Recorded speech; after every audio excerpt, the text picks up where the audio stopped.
اللہم صلی علی سیدنا محمد وعلی آل سیدنا محمد وبارک وسلم۔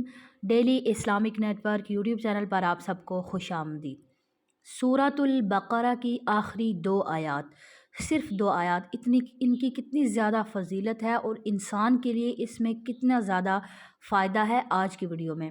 سب سے پہلے سورۃ البقرہ کی 2 آیات میں آپ کے ساتھ شیئر کروں گی، اور پھر اس کے بعد اس کے فضائل اور اس کے کتنے زیادہ انسان کے لیے اس میں فضیلت ہے، فائدے ہیں، وہ میں آپ کے ساتھ شیئر کروں گی۔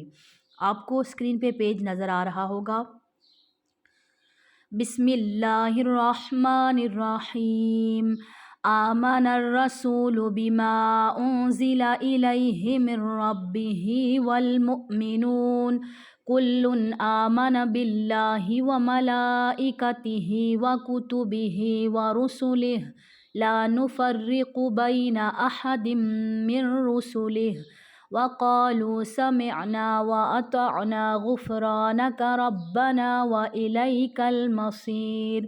لا یکلف اللہ نفسا الا وسعها لها ما کسبت وعلیہا ما اکتسبت ربنا لا تؤاخذنا ان نسینا او اخطأنا ربنا ولا تحمل علينا إصرا كما حملته على الذين من قبلنا ربنا ولا تحملنا ما لا طاقة لنا به واعف عنا واغفر لنا وارحمنا أنت مولانا فانصرنا على القوم الكافرين۔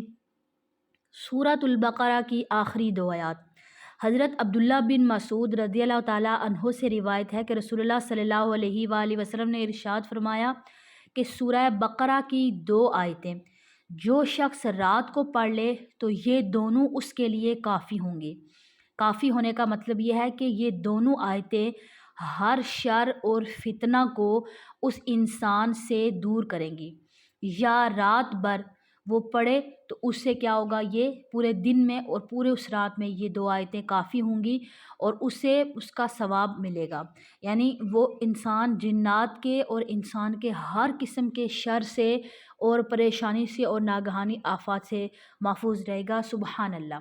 اور ایک اور حدیث پاک میں ہے کہ سورہ بقرہ کی آخری 2 آیات جس گھر میں پڑھی جائیں تو 3 دن تک شیطان اس گھر کے قریب نہیں آتا۔ تو سب سے بڑی جو نقصان دینے والی چیز ہے وہ شیطان ہے، ابلیس ہے۔ تو 3 دن تک وہ بڑا شیطان جو اس گھر سے دور ہو جاتا ہے تو پھر باقی چھوٹے موٹے جنات شیاطین وہ تو پھر ظاہر سی بات ہے وہ تو آئیں گے نہیں انشاءاللہ۔ تو ضرور ان آیات کو پڑھنے میں 1 منٹ بھی نہیں لگتا، مشکل 1 منٹ لگے گا یا چند سیکنڈ لگیں گے۔